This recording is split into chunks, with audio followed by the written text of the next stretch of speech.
Dahil nag-crave po tayo muli sa pandesal, eto mas sinarapan na po natin. Nilagyan na natin ng palaman ang favorite ko pong cheese at tuna po, para meron ding dagdag protina.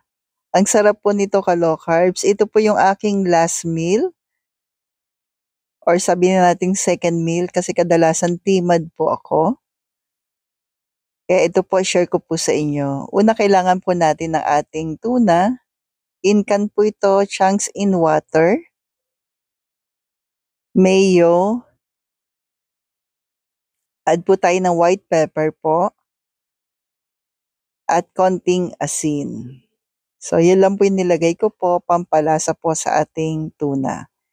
Kasi nga po, chunks in water, salt and tuna lang po yun at water.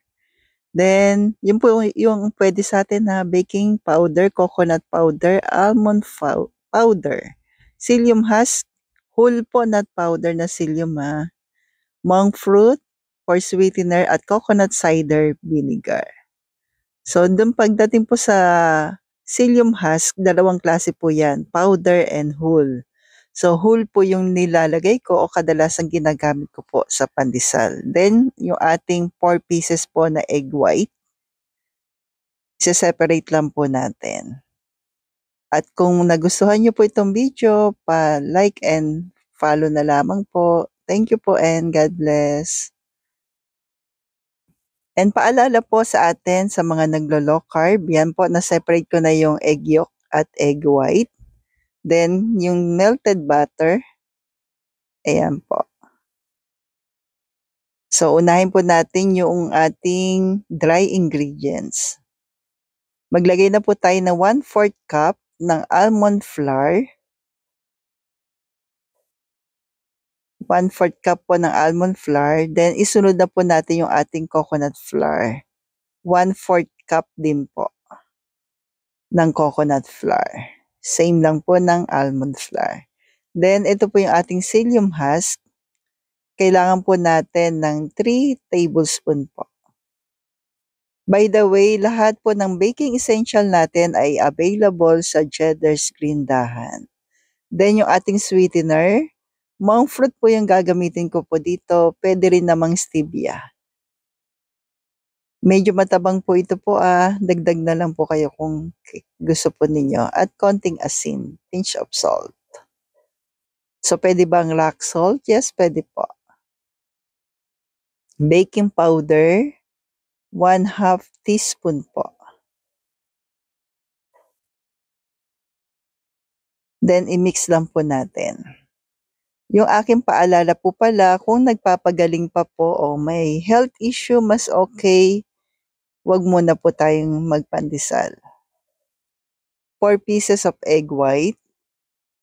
Suggestion lang naman po para mas mabilis ang paggaling. Then, nilagyan ko po ng 1/2 teaspoon po ng coconut cider at 1/2 tablespoon po ng vanilla. 1/4 cup po na melted butter. So, paalala sa butter, not margarine. Melted butter po yan. Lalagay ko na lamang po sa comment section. Then, pagsamahin na po natin yung ating dry at liquid na ingredients.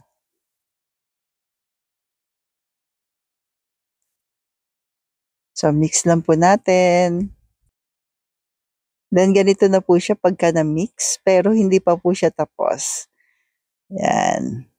Lalagyan po natin ng 1/2 cup ng hot water. Add lang po natin ng dahan-dahan. So, sa 1/2 cup po, 2 hati po yung ginawa ko po dito. So, yung natitira, i-add na rin po natin. At kung umabot ka po sa part na ito, okay lang po bang pa-comment naman po kung taga saan po kayo? Para alam ko lang po kung saan naabot yung aking video. Thank you po for your comment. Yan. So, pag ito na, ganito na add na natin, then i-rest po natin ng 30 minutes po. So, takpan lang po natin and rest for 30 minutes. Then, i-preheat na po natin yung ating oven ng 250 Celsius in 10 minutes. Maglagay po tayo ng psyllium husk sa ating... Tapos yung ating dough po pala, bakit anong purpose nitong psyllium husk? Ito yung pamalit natin sa breadcrumbs. So, dun nagtatrabaho po kasi ako before, sa tito ko po, nung ako'y kabataan pa, nagkwento. Yan, nakikita ko po yan at ganyan po yung ginagawa. Pamalit po natin yan. So, psyllium husk po. Imbis na breadcrumbs, psyllium husk para males po yung pagdikit niya. Then, hahatiin natin ito sa gitna. Tabi muna natin. Psyllium husk uli. Di ba po? Kailangan lang po yan. Basta paalala, psyllium husk na powder. Powder tuloy, sorry. Whole. Not powder. Yan. Then, yung kalahati, 4 po ang magagawa natin. Then, lagay na po natin. Pinaplat ko lang po ito para mailagay natin yung ating cheese sa side. Then, yung tuna na ginawa po natin kanina. So, sa side po para siyang book. Yan. Para siyang libro na i-close mo lang po. Yan. Then, add uli ng psyllium husk para po hindi lumabas yung cheese mamaya pag nagluluto na tayo. Yan. So, nilagyan ko lang po uli ng psyllium husk. Then, okay na po. Ayusin lang natin. Yan. Tulad po niyan. So, repeat lang po ang same procedure sa iba po. Ulitin lang natin muli. Pa-flat lang po natin. Then, add yung cheese and tuna sa side po. Then, close them. So, step by step na po itinuturo ko po para mas madali po ninyong masundan. Yan.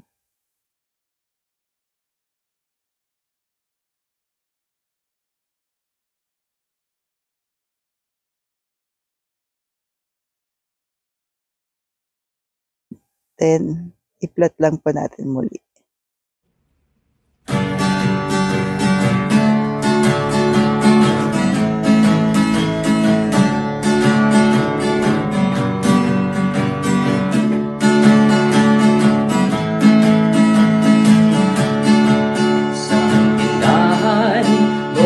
Essentials ay kumpletong matatagpuan.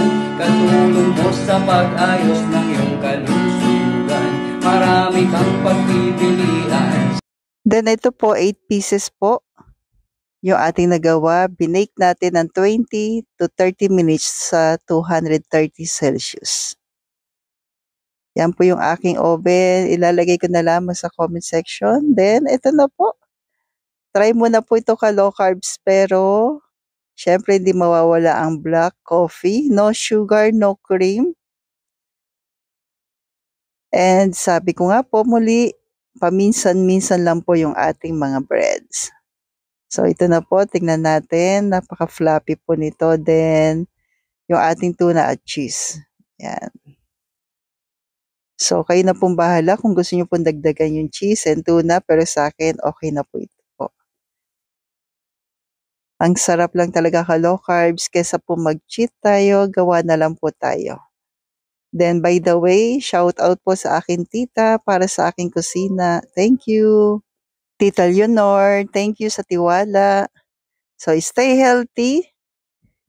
Stay low carb po, low carbs. God bless po sa ating lahat.